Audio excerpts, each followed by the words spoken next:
വിപണിയിൽ ഇപ്പോൾ കേൾക്കുന്നത് ഒരു വലിയ വെടിമുഴക്കമാണ്.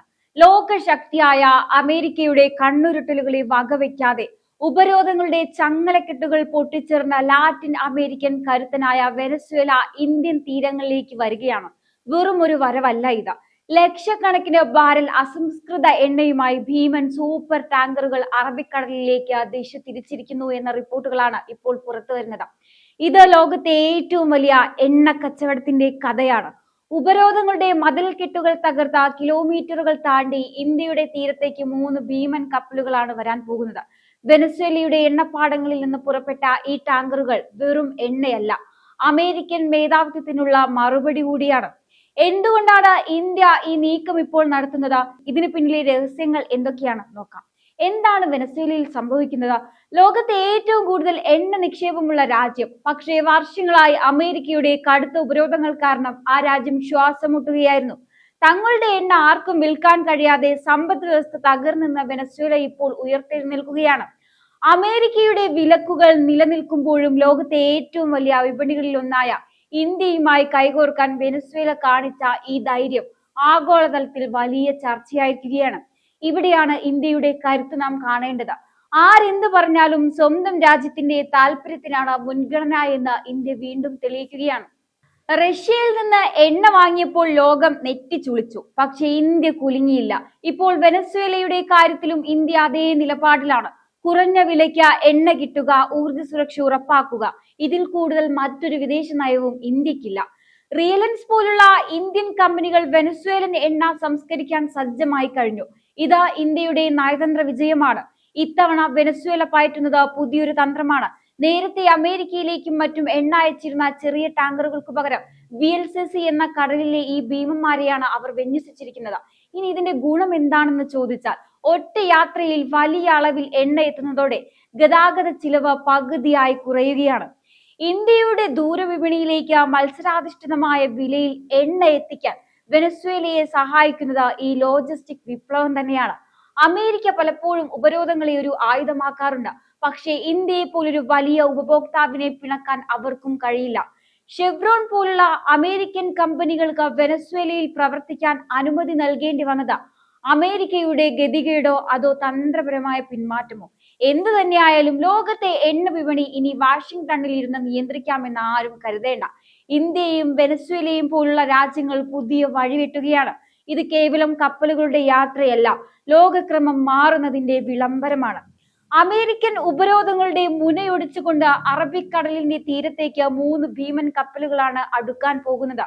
നിസോസ്കിയ, നിസോസ്ക, ഇഗ്നോസ്, അർസാന. പേര് കേട്ടാൽ സാധാരണ കപ്പലുകൾ എന്ന് തോന്നും, പക്ഷേ ഓരോന്നിലും ഇരിക്കുന്നത് 20 ലക്ഷം ബാരൽ എണ്ണയാണ്. നമുക്ക് കുറച്ച് പിന്നിലേക്ക് പോകാം. വെനസ്വേലയെ തളർത്താൻ അമേരിക്ക പ്രയോഗിച്ച ആയുധമായിരുന്നു ഉപരോധം. 2019 ട്രംപ് ഭരണകൂടം വെനസ്വേലയിൽ നിന്നുള്ള എണ്ണ ഇറക്കുമതി പൂർണ്ണമായും നിരോധിച്ചു. ഇന്ത്യ അന്ന് വെനസ്വേലയുടെ ഏറ്റവും വലിയ 3ാമത്തെ കസ്റ്റമർ ആയിരുന്നു. പക്ഷേ അമേരിക്കയെ പേടിച്ച ഇന്ത്യക്ക് പിന്മാറേണ്ടി വന്നു. എന്താണ് ഇപ്പോൾ മാറിയത്? റഷ്യ യുക്രൈൻ യുദ്ധം വന്നതോടെ ലോകത്ത് എണ്ണയ്ക്ക് ക്ഷാമമായി. അമേരിക്കയ്ക്ക് പോലും വെനസ്വേലയുടെ എണ്ണ ആവശ്യമായി വന്നു. സ്വന്തം ലാഭം നോക്കി അമേരിക്ക ഇളവ് നൽകിയപ്പോൾ ഇന്ത്യ ആ അവസരം കൃത്യമായി ഉപയോഗിച്ചു. അമേരിക്കയ്ക്ക് വാങ്ങാമെങ്കിൽ ഞങ്ങൾക്ക് എന്തുകൊണ്ട് വാങ്ങിക്കൂടാ എന്ന ചോദ്യമാണ് ഇന്ത്യ ഉയർത്തിയത്. ഇവിടെയാണ് ഇന്ത്യയുടെ സാങ്കേതിക കരുത്ത് തെളിയുന്നത്. വെനസ്വേലൻ എണ്ണ ഹെവി ക്രൂഡാണ്, അതായത് സാധാരണ എണ്ണയേക്കാൾ കട്ടി കൂടിയത്, ടാർ പോലെ ഇരിക്കുന്നത്. ഇത് ശുദ്ധീകരിക്കുക പ്രയാസമാണ്. ലോകത്തെ ഒട്ടുമിക്ക രാജ്യങ്ങൾക്കും ഇത് പറ്റില്ല. പക്ഷേ ഇന്ത്യയിലെ റിലയൻസ്, നയര എനർജി തുടങ്ങിയവർക്ക് ഇതിനുള്ള ലോകോത്തര സാങ്കേതിക വിദ്യയുണ്ട്. മറ്റാരും വാങ്ങാത്തത് കൊണ്ട് വെനസ്വേല ഈ എണ്ണ വലിയ ഡിസ്കൗണ്ടിൽ ഇന്ത്യക്ക് തരുകയാണ്.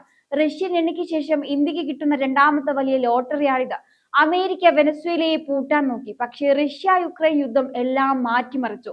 ലോകത്തെ എണ്ണ വില കുതിച്ചുയർന്നപ്പോൾ അമേരിക്കയ്ക്ക് തന്നെ വെനസ്വേലയെ ആശ്രയിക്കേണ്ടി വന്നു. അവർ അവരുടെ കമ്പനിയായ ഷെവ്രോണിന് എണ്ണയെടുക്കാൻ അനുവാദം നൽകി. ഇവിടെയാണ് ഇന്ത്യയുടെ തന്ത്രം. നിങ്ങളുടെ കമ്പനിക്കാകാമെങ്കിൽ ഞങ്ങളുടെ കമ്പനികൾക്കും ആകാമെന്ന ഉറച്ച നിലപാട് ഇന്ത്യ എടുത്തു. ഇത് അമേരിക്കയെ പ്രതിരോധത്തിലാക്കി. ഇന്ത്യയുടെ വിദേശകാര്യ മന്ത്രാലയം നടത്തിയ അതിശക്തമായ നയതന്ത്ര വിജയമാണിത്. ഇനി ഇതിലെ പ്രധാന താരം ഇന്ത്യയുടെ സ്വകാര്യ റിഫൈനിങ് ഭീമമായ റിലയൻസ് ഇൻഡസ്ട്രീസ് ആണ്. വെനസ്വേലയിലെ കട്ടി കൂടിയ എണ്ണ ലോകത്തെ ഏറ്റവും മികച്ച സൗകര്യമുള്ളത് ജാംനഗറിലാണ്. റിലയൻസ് നേരിട്ടും വിറ്റോൾ പോലുള്ള ആഗോള ട്രേഡിംഗ് കമ്പനികൾക്ക് വഴിയും ലക്ഷക്കണക്കിന് ബാരൽ എണ്ണയാണ് ബുക്ക് ചെയ്തിരിക്കുന്നത്. വെനസ്വേലയ്ക്ക് ഈ എണ്ണ വിൽക്കാൻ ഇന്ത്യയെ പോലെ വിശ്വസ്തനായ ഒരു പങ്കാളിയെ വേറെ കിട്ടാനില്ല. മറ്റൊരു രസകരമായ കാര്യം കൂടിയുണ്ട്. വെനസ്വേലയ്ക്ക് ഇന്ത്യയോട് പഴയ ചില കടങ്ങളുണ്ട്. പ്രത്യേകിച്ച് ഇന്ത്യൻ കമ്പനിയായ ONGC അവിടെ നടത്തിയ നിക്ഷേപങ്ങളുടെ ലാഭം വെനസ്വേല നൽകാനുണ്ടായിരുന്നു. ഉപരോധം കാരണം പണം നൽകാൻ അവർക്ക് കഴിയില്ല. പകരം ഇന്ത്യ എണ്ണ വാങ്ങുമ്പോൾ ആ പഴയ കടങ്ങൾ കൂടി തീർക്കാനുള്ള ചർച്ചകൾ നടക്കുന്നു. അതായത് ഇന്ത്യക്ക് ഇത് ഇരട്ടി ലാഭമാണ്. കിട്ടാക്കടം തിരിച്ചു കിട്ടുന്നു, ഒപ്പം കുറഞ്ഞ വിലയ്ക്ക് എണ്ണയും. ഇത്രയും കാലം വെനസ്വേലൻ എണ്ണയുടെ സിംഹഭാഗവും രഹസ്യമായി വാങ്ങിയിരുന്നത് ചൈനയായിരുന്നു. പക്ഷേ ഇന്ത്യ ഇപ്പോൾ രംഗത്തെത്തിയതോടെ ചൈനയുടെ കുത്തക തകർന്നു. ഇന്ത്യ നേരിട്ട് VLCC കപ്പലുകൾ അയച്ചു തുടങ്ങിയത് ചൈനയ്ക്ക് വലിയ തിരിച്ചടിയാണ്. കുറഞ്ഞ ചിലവിൽ കൂടുതൽ എണ്ണ ഇന്ത്യയിലേക്ക് ഒഴുകുമ്പോൾ ഏഷ്യയിലെ എണ്ണ വിപണിയിൽ ഇന്ത്യയുടെ സ്വാധീനം വർദ്ധിക്കുകയാണ്. ഇത് ചൈനയെ സംബന്ധിച്ചിടത്തോളം വലിയൊരു ഭീഷണി തന്നെയാണ്. ഈ വീഡിയോയുടെ തുടക്കത്തിൽ പറഞ്ഞ 3 കപ്പലുകൾ സിസോസ്കിയ, നിസോസ് കൈറ്റ്നോസ്, അർസാന ഇവ സാധാരണ കപ്പലുകളല്ല. 330 മീറ്ററിലധികം നീളമുള്ള ഈ ഭീമന്മാർക്ക് കടലിലൂടെ 20 ലക്ഷം ബാരൽ എണ്ണ വഹിക്കാൻ കഴിയും.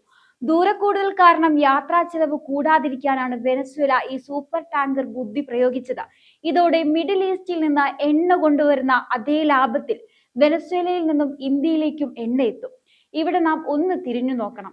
ആരാണ് വെനസ്വേലയെ ഈ ഗതിയിലാക്കിയത്?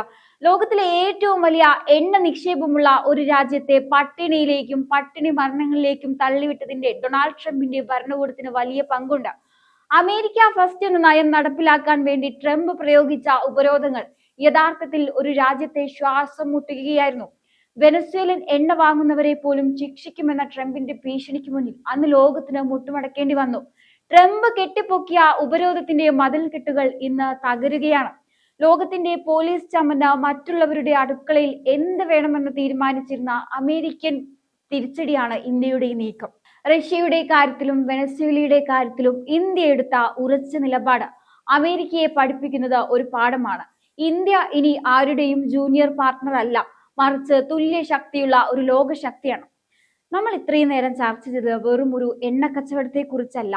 ഇത് മാറുന്ന ലോകക്രമത്തിന്റെ വ്യക്തമായ സൂചനയാണ്. ദശകങ്ങളായി ലോകത്തെ തങ്ങളുടെ വിരൽത്തുമ്പിൽ നിർത്തിയിരുന്ന വൻ ശക്തികളുടെ നിയമ പുസ്തകങ്ങൾ ഇപ്പോൾ തിരുത്തി എഴുതപ്പെടുകയാണ്. അമേരിക്കയുടെ ഉപരോധങ്ങൾ ഒരു വശത്ത്, വെനസ്വേലയുടെ അതിജീവനദാഹം മറുവശത്ത്. ഇതിനിടയിൽ സ്വന്തം രാജ്യത്തെ 140 കോടി ജനങ്ങളുടെ താല്പര്യം മാത്രം മുൻനിർത്തി കരുക്കൾ നീക്കുന്ന ഇന്ത്യ. ഒരു കാലത്ത് വിദേശ രാജ്യങ്ങൾ എന്ത് പറയുമെന്ന് ഭയപ്പെട്ടിരുന്ന ഒരു നയതന്ത്ര ശൈലി ഇന്ത്യക്കുണ്ടായിരുന്നു.